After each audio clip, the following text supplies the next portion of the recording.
Saudara-saudari yang terkasih, kita jumpa lagi dalam Pelita Hati hari ini, Minggu tanggal 19 Juli 2020, hari Minggu biasa yang ke-16. Bersama saya Romo Thomas Suratno SC dari Paroki Cilandak, Jakarta Selatan, mendengar dan merenungkan Sabda Tuhan, yakni firman Tuhan yang tersurat di dalam Injil Matius, bab atau pasal 13, ayat 36 sampai dengan ayat 43. Pada suatu hari, Yesus meninggalkan orang banyak lalu pulang. Murid-muridnya datang dan berkata kepadanya, "Jelaskanlah kepada kami perumpamaan tentang lalang di ladang itu." Ia menjawab katanya, "Orang yang menaburkan benih baik ialah anak manusia, ladang ialah dunia. Benih yang baik itu anak-anak kerajaan dan lalang anak-anak si jahat. Musuh yang menaburkan benih lalang ialah iblis. Waktu menuai ialah akhir zaman, dan para penuai itu malaikat. Maka seperti lalang itu dikumpulkan dan dibakar dalam api, demikian juga pada akhir zaman. Anak manusia akan menyuruh malaikat-malaikatnya dan mereka akan mengumpulkan segala sesuatu yang menyesatkan dan semua orang yang melakukan kejahatan dari dalam kerajaannya.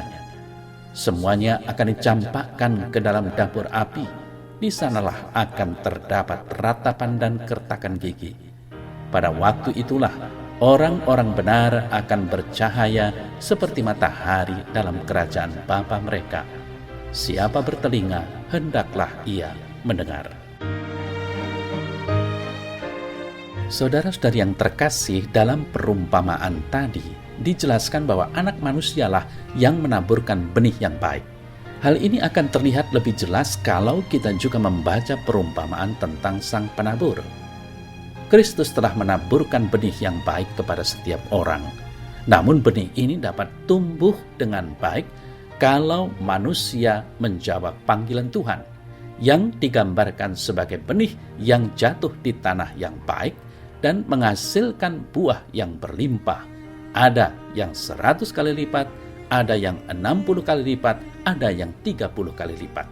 Namun, di dalam perumpamaan berikutnya, Kristus memberikan perumpamaan bahwa untuk dapat mencapai kerajaan sorga diperlukan kewaspadaan dan senantiasa berjaga karena si jahat menaburkan benih lalang. Dan dengan demikian secara aktif merusak benih yang baik yang ditaburkan oleh Kristus. Saudara yang terkasih, dikatakan bahwa si jahat menaburkan benih lalang ketika semua orang sedang tertidur. Yesus ingin menekankan pentingnya untuk senantiasa berjaga-jaga, baik terhadap serangan si jahat dan berjaga-jaga sampai pada akhir kehidupan kita, maupun berjaga sampai akhir zaman. Yesus menekankan pentingnya untuk senantiasa berjaga-jaga dan berdoa sehingga kita tidak jatuh dalam pencobaan. Rasul Paulus mengajak kita harus berbaju zirahkan iman dan kasih dan berketopongkan pengharapan keselamatan. Hanya dengan 3 kebajikan ilahi yang ditopang oleh doa dan dikuatkan oleh Roh Kudus, kita dapat berjaga-jaga tanpa mengenal lelah, sehingga tidak memberi kesempatan kepada si jahat untuk menaburkan benih lalang. Saudara-saudari yang terkasih, benih lalang yang ditaburkan oleh si jahat bukanlah benih lalang biasa. Jenis lalang ini sangat sulit dibedakan dengan gandum karena bentuknya yang serupa.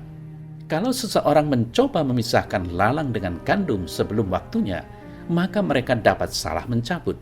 Seseorang hanya dapat membedakan antara lalang ini dengan gandum ketika mereka bertumbuh besar dan bulir-bulirnya mulai masak. Dari sini, saudara yang terkasih, kita dapat melihat bahwa benih baik yang tercampur dengan benih lalang akan menjadi sangat berbahaya.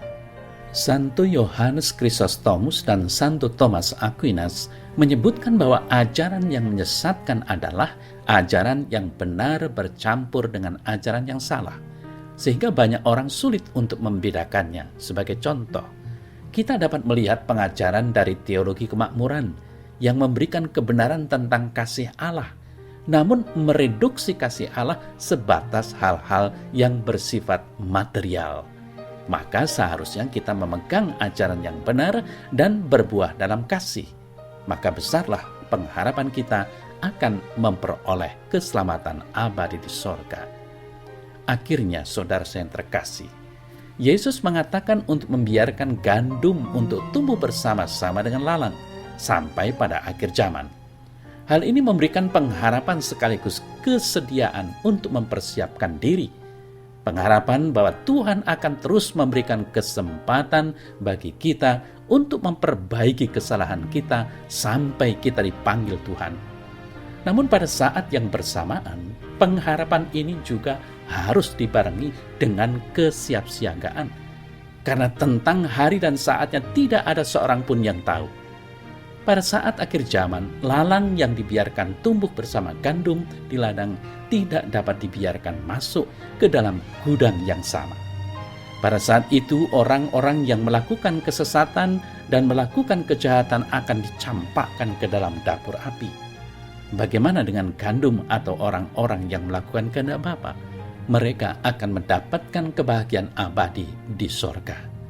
Maka marilah saudara saya yang terkasih, kita sungguh mau mendengar dan menghayati apa yang diajarkan Yesus tentang gandum dan lalang ini.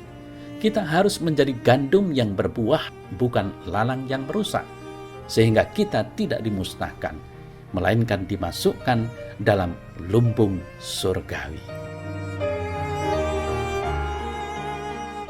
Ya Tuhan Allah, tumbuhkanlah dan kembangkanlah aku menjadi gandum yang baik, dan akhirnya dapat berbuah melimpah yang berguna bagiku maupun semua orang di sekitarku.